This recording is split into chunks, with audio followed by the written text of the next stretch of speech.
Hello guys, good evening. Welcome on my channel Shape Life with Neha. कैसे हैं guys आप लोग सब? हम बहुत बहुत बढ़िया हैं एंड अभी हूँ मैं अपनी किचन में. इवनिंग का टाइम है एंड आज कुछ मुझे बेटर लगा हेल्थ वाइज, तो मैंने सोचा कि आज बच्चों के लिए मैगी स्टफ़ या पॉपकॉर्न्स जो होते हैं मीन्स लाइक पैकेट वाले, उन सब चीज़ों से अलग बच्चों के लिए कुछ बना लेती हूँ. तो मैंने डिनर में कल रात बनाई थी सूखा मटर आलू की ड्राई वेज. तो सूखा मटर आलू की ड्राई वेज के साथ मैंने पराठे बनाए थे एंड कर्ड था. बिल्कुल सिंपल सा मेरा लाइक डिनर था लास्ट नाइट. एंड ये वाली जो सूखा मटर आलू की ड्राई वेज बनाती हूँ ना मैं, तो इससे सैंडविचेस हमें इसके बहुत अच्छे लगते हैं.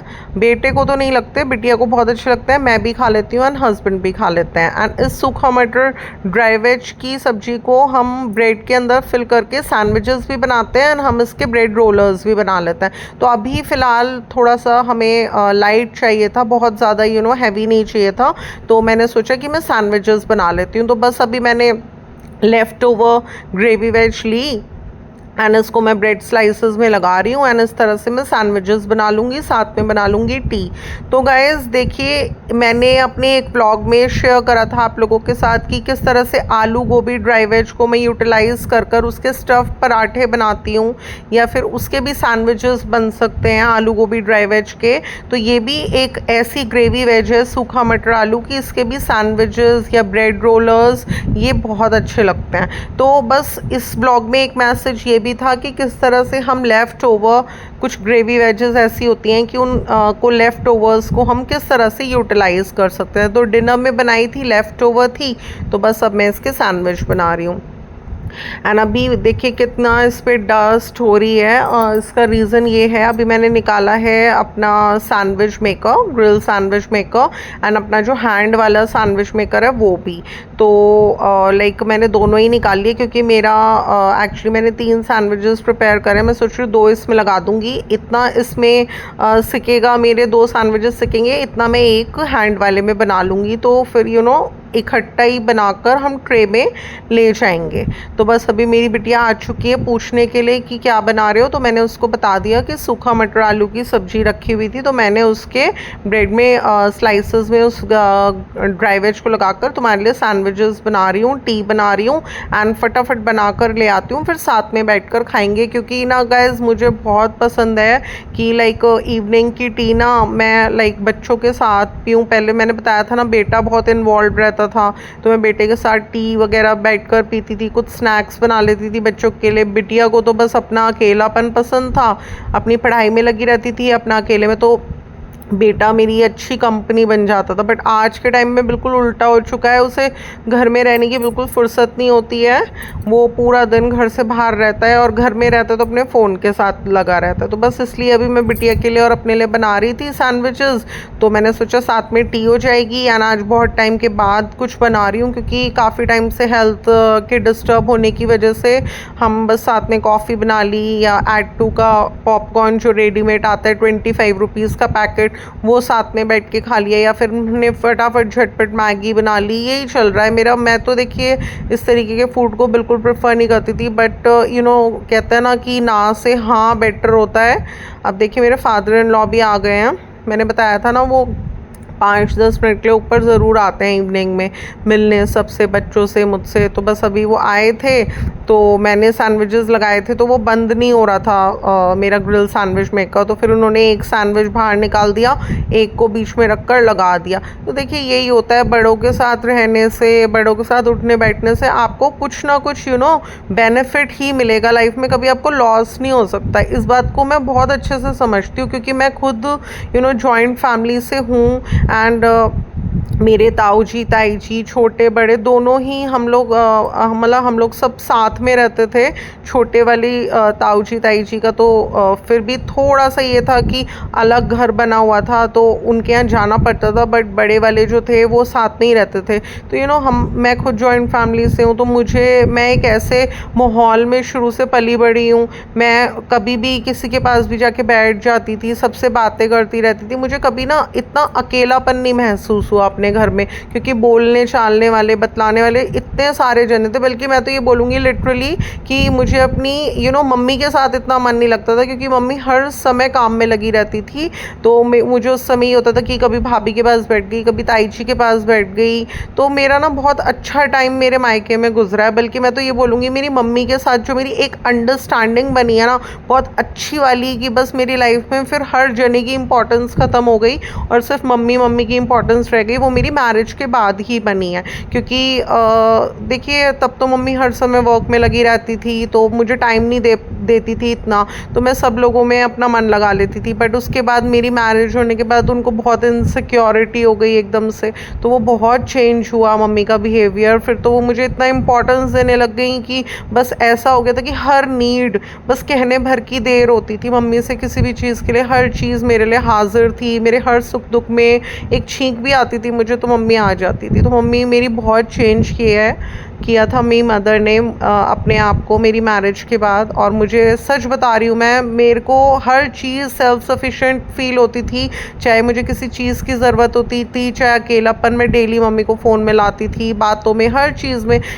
मेरी मदर ने अकेले ही मेरे अकेलेपन को इतना दूर कर रखा था कि मुझे सच में एक प्राउड फील होता था। मैं प्राउड फील करती थी कि हाँ मम्मी है तो सब कुछ है। और मैं उनको बोलती भी थी कि आप नहीं होगे तो मैं कैसे आपके बिना जीऊँगी। और यही सेम बात मैंने अपने फादर इन लॉ को भी बोली कि जब आप लोग नहीं होगे तो मैं कैसे जीऊँगी, मैं अकेली हो जाऊँगी। तो गाइस देखिए, बड़ों की बहुत इंपॉर्टेंस होती है। ठीक है, हमें 100 में कभी 10 बार बड़ों की कुछ बातें होती हैं वो बुरी लग जाती हैं, सबके साथ ही होता है। बट अगर हम जब ये चीज़ सोचें ना कि बड़ों की इंपॉर्टेंस कितनी होती है, बेनिफिट्स कितने होते हैं। एंड मुझे तो थोड़ा सा है संग साथ के लोगों के साथ इतना इंटीमेसी अच्छी, मतलब मेरी नहीं रहती ट्यूनिंग जितना मेरी एल्डर्स के साथ अच्छी रहती है। चाहे वो यहाँ हो ससुराल साइड हो, चाहे वो मायके साइड हो। यहाँ पर भी मेरे हस्बैंड की जो ताई जियाँ थीं दोनों, मेरी दोनों से बहुत अच्छी बनती थी। मैं दोनों के पास जाकर टाइम स्पेंड करती थी। और ऐसी मायके में भी मेरी 2 ताई जियाँ थी, तो दोनों के साथ मैं टाइम स्पेंड करती थी। और बस यही है कि मैं तो देखिए शुरू से ही मेरा यही था कि हाँ इन लॉज के साथ ही रहना। बट ठीक है, देखिए मैं किसी भी बात पे बहुत ज़्यादा तर्क नहीं करूँगी। ज़िंदगी की सिचुएशंस कब क्या आपसे करवा दें कुछ नहीं आपको पता। और भगवान जिस हाल में रखता है, जिस सिचुएशन में रखता है, हमें भगवान हमेशा अच्छे में ही रखते हैं। हमें कभी कभी ऐसा लगता है कि नहीं हमारे साथ बुरा हुआ है या नाइंसाफ़ी हुई है, लेकिन ऐसा कुछ नहीं होता। भगवान को हमसे ज़्यादा पता है कि हम किस सिचुएशन में रहकर और किस जगह रहकर हम ज़्यादा खुश रह सकते हैं, तो भगवान हमें वहीं रखता है। और बस आपकी इंटेंशंस अच्छी होनी चाहिए। अगर किसी भी रिलेशन के लिए आपकी इंटेंशंस अच्छी होंगी तो ज़रूर उस रिलेशन में विद टाइम पॉजिटिविटी आएगी। तो बस यही था। अभी मेरे फादर इन लॉ आए थे ऊपर, तो उन्होंने देखा मैं सैंडविचेस बना रही हूँ, तो वो बंद नहीं हो रहा था सैंडविच मेकर, उन्होंने बंद करके तरकीब से और फिर सैंडविचेस बना दिए। और अभी मैंने फिर उनसे भी पूछा कि मैं आपकी भी चाय बना लेती हूँ, थोड़ी सी आप भी ले लेना साथ में, तो मैंने उनकी भी चाय रख दी है बनने। तो बस अभी डॉटर की और पापा की और मेरी, हम तीनों की चाय बना रही हूँ मैं। एंड सैंडविचेस बना लिए मैंने, बस हम ट्रे में लगा कर ले जाएंगे एंड साथ में बैठ कर इंजॉय करेंगे। तो बस देखिए गाइस, अच्छा लगता है ना। अब जैसे मेरे फादर इन लॉ आ जाते हैं 5-10 मिनट के लिए डेली ऊपर, थोड़ा बहुत बतला लेते हैं, बोल लेते हैं।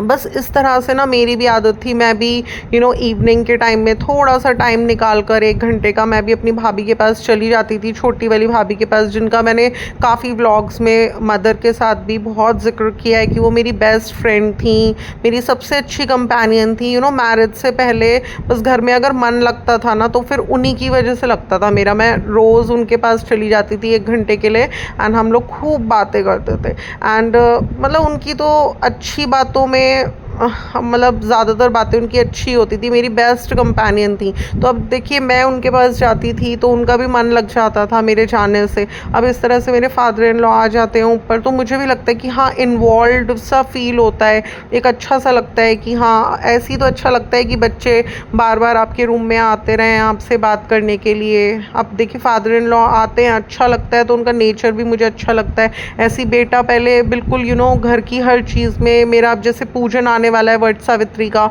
तो मुझे बड़की टहनी चाहिए, आम के पत्ते चाहिए। बस बेटे से कहने भर की देर होती थी, वो प्रायोरिटी समझ कर ले आता था, चाय भी पीता था बैठकर साथ में, तो हम लोग एक अच्छा टाइम स्पेंड करते थे। अब देखिए जब हमारी रियल कंपनीज हमारे पास होती हैं तो हम फुलफिल्ड फील करते हैं, बट जब लाइफ में हमारी रियल कंपनीज छूट जाती हैं, चाहे वो किसी भी वजह से छूटी, लेकिन तभी तो हमें लगता है कि हाँ हमें और कंपनीज चाहिए। तो देखिए विद टाइम मैं जैसे जैसे ग्रो कर रही हूँ अपनी लाइफ में, मुझे कोई रिग्रेट्स नहीं है अपनी लाइफ में।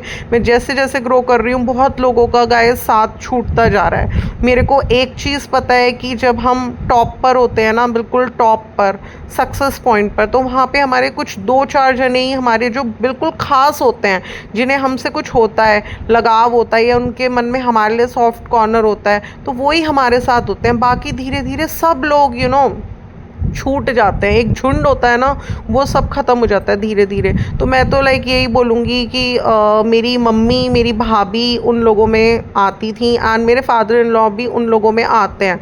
चाहे जिस तरह से मैं उनकी कोई भी बात मुझे बुरी लगती थी मैं अवॉइड कर देती हूँ, तो वो भी काफ़ी हद तक मेरी काफ़ी बातें अगर उन्हें भी बुरी लगती तो वो भी बहुत अवॉइड करते हैं। तो बस इसी तरह से अपना तालमेल बनाकर, कुछ रिश्ते ऐसे होते हैं जो हमारे साथ हमेशा हमारे सुख दुख में रहते हैं, चाहे हम दुखी हों चाहे हम सुखी हों।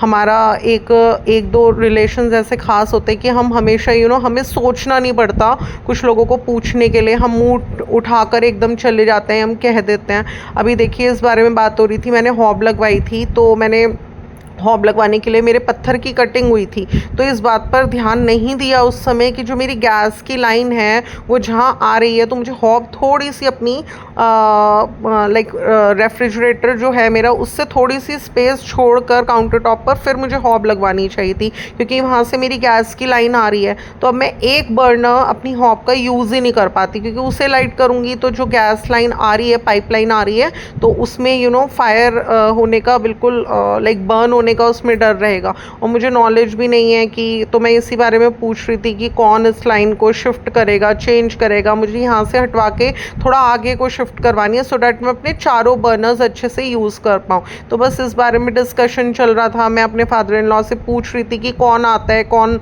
इस गैस लाइन को लाइक फिट करेगा, क्योंकि मुझे ये चेंज कराना है। अब जब मैंने 4 वाली हॉब ली है तो मैं क्यों उसे अच्छे से यूज़ ना करूँ। तो बस ये मेरी 3 बर्नर्स ही यूज़ हो पाते हैं, तो थोड़ा सा डिसएडवांटेज हुआ उस समय, बस ऐसे ही रहा। लेकिन चलिए कोई बात नहीं, अब इसकी चीज़ की भी नॉलेज गेन करेंगे। मैंने बताया था ना मैं बहुत ज़्यादा सोशल नहीं हूँ, घर में ही रहती हूँ, तो फिर इतना किसी से मेरी बातचीत हो नहीं पाती, वरना तो मैं 2-4 जनों से पूछ सकती थी कि कहाँ होता है ये, कौन गैस लाइन को इसको चेंज करता है, जैसे मुझे शिफ्ट करनी है थोड़ी सी कि मैं बर्नर यूज़ कर पाऊँ अपना।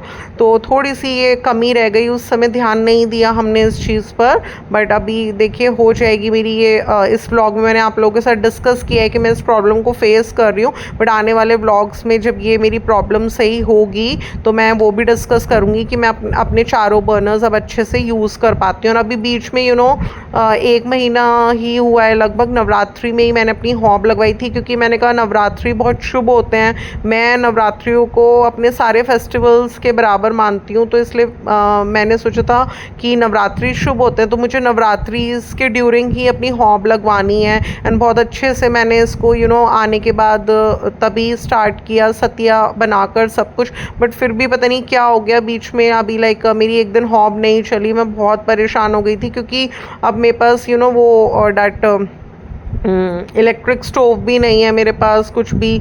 तो बस इसलिए मेरे को यही लग रहा था अब कैसे करूँगी ना, मैं एकदम से पैनिक ले लेती हूँ, क्योंकि घर में ही रहती हूँ। अब फिर बिल्कुल ऐसा हो गया था कि क्या करूँ, लेकिन ठीक है चलिए वो हो गई प्रॉब्लम मेरी रिजॉल्व, मैंने लाइक कर ली थी, उस चीज़ को मैनेज कर लिया था मैंने।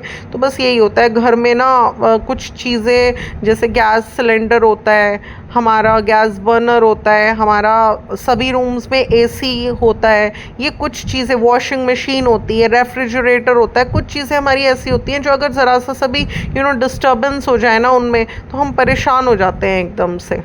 मैं बहुत पैनिक ले लेती हूँ एकदम से, फिर लाइक कॉल करना शुरू कर दूँगी एकदम से, जब तक कोई आता नहीं है सर्विस करने तो मुझे बहुत पैनिक और टेंशन सी हो जाती है, क्योंकि हाथ रुक जाता है। यही रीज़न है कि मैं अभी अपनी किचन में वाइट वॉश कराने के लिए बहुत ज़्यादा सोच रही हूँ कि हॉब लगवा ली है तो फिर कुछ कुक नहीं हो पाएगा, वो लोग 2-3 दिन लगा देंगे, तो इसलिए अभी मैं थोड़ा सा वेट कर रही हूँ। माइंड मेकअप नहीं हो पा रहा मेरा, तो बस अभी हम लोग साथ में टी इंजॉय कर रहे थे, सैंडविचेस खा रहे थे। गुली भी हमारे साथ बैठी थी, गुली तो बैठी रहती है मेरे साथ, एंड मेरी डॉटर के रूम में हम अभी इस समय थे। आप देख सकते हैं कि हमने जो हमारा बेड था वो डॉटर के रूम में शिफ्ट कर दिया है, क्योंकि मेरे हस्बैंड का मन बिल्कुल नहीं था कि मैं इस वाले बेड में कुछ रेनोवेशन करूँ या इसको हाई बैक वाला बनवाऊँ। ये हमारी शादी का बेड है, तो इनकी कुछ फीलिंग्स लाइक जुड़ी हुई हैं, तो इन्होंने मना करा था, बोले कि अच्छा लगता है तो इसको मत चेंज कराना। तो इसलिए मैंने बाकी जो अभी बताया था ब्लॉग्स में, बेटे के लिए बेड डिज़ाइन कराया, डबल बेड, सिंगल बेड्स को डबल बेड में कन्वर्ट कराकर हाई बैक वाला बनवाया, और अपने रूम का भी मैंने 1 साल पहले बनवाया था। एंड अभी आप देख सकते हैं साइड में काउंटर लगा हुआ है बिटिया के रूम में स्टडी के लिए, तो ये भी बेटे के काउंटर में से 1/4 पार्ट कटवाकर यहाँ लगा है। तो बस गाइज, मैं कोशिश मेरी रहती है कि घर की जो चीज़ें हैं उनको यूटिलाइज़ कर ही एक अच्छा मेकओवर किया जाए, किसी चीज़ की वेस्टेज नहीं होनी चाहिए, क्योंकि सब चीज़ें देखिए हर चीज़ में पैसा लगता है, सब चीज़ें बहुत कॉस्टली होती हैं। एंड इस व्लॉग में हमने शो करा किस तरह से हमने साथ में बैठकर विद आर टुगेदरनेस हमने साथ में बैठकर चाय पी, आज इवनिंग स्नैक बनाया वो खाया। तो इस तरीके का माहौल घर में होना बहुत ज़्यादा अच्छा होता है, इससे बच्चों की भी ग्रोथ अच्छी होती है। अगर बच्चों के साथ बच्चों को भी एक पॉजिटिव माहौल चाहिए होता है घर में, क्योंकि बच्चे बहुत मासूम होते हैं, उन्हें कुछ नहीं पता, उन्हें जैसा आप दिखाओगे, जैसा आप करोगे वही वो देखेंगे, और एक हेल्दी एटमॉस्फेयर घर में रखना होना बहुत ज़्यादा एसेंशियल है। देखिए, साथ में चाय पीना, उठना बैठना, ये तभी पॉसिबल हो पाता है जब टॉक्सिसिटी नहीं होती। बट जहाँ पर टॉक्सिसिटी होती है ना रिलेशंस में, वहाँ पर इंसान ये सोचता है कि अकेले रहना ज़्यादा बेटर है, बट साथ में नहीं बैठेंगे। तो इसलिए कोशिश करनी चाहिए कि छोटे छोटे एफर्ट्स कीजिए कि घर में एक अच्छा माहौल बने, बड़ों को भी हमारी कंपनी मिले और हमें भी बड़ों की कंपनी मिले, चाहे ज़्यादा ना मिले कम मिले, बट मिलनी चाहिए, क्योंकि ये एक अच्छे एटमॉस्फेयर को घर में क्रिएट करता है, जो कि हमारे बच्चों के बेटरमेंट के लिए बहुत ज़्यादा ज़रूरी है। तो गाइस, आप बताइए आपको मेरा आज का ये व्लॉग कैसा लगा, जो कि किचन में शुरू हुआ था एंड मेरी बिटिया के रूम में ख़त्म हो रहा है। हमने किचन में इवनिंग स्नैक बनाना शुरू करा था, मैंने लेफ़्ट ओवर ड्राई वेज को यूटिलाइज़ करके सैंडविचेस बनाए, टचवुड बहुत यमी एंड टेस्टी बने हैं, आप भी बनाकर देखिएगा। एंड बटर में इनको ग्रीस कर आप सेकिएगा, बहुत अच्छे बनते हैं। एंड टी के साथ एंजॉय कर रहे हैं। किस तरह से अपने फादर इन लॉ की कंपनी में, अपनी डॉटर की कंपनी में हमने एंजॉय करा, गुली भी हमारे साथ है। तो बस गाइज, अगर आज का ये व्लॉग अच्छा लगता है मेरा, जो कि एक फैमिली व्लॉग है, तो इसको लाइक ज़रूर कर दीजिएगा एंड इसको ज़्यादा से ज़्यादा लोगों में शेयर कर दीजिएगा। एंड अगर आप मेरे चैनल पर न्यू हैं तो इसे सब्सक्राइब करना बिल्कुल भी ना भूलिएगा। फिर मिलूंगी नेक्स्ट व्लॉग के साथ। Till then, love you, bye bye.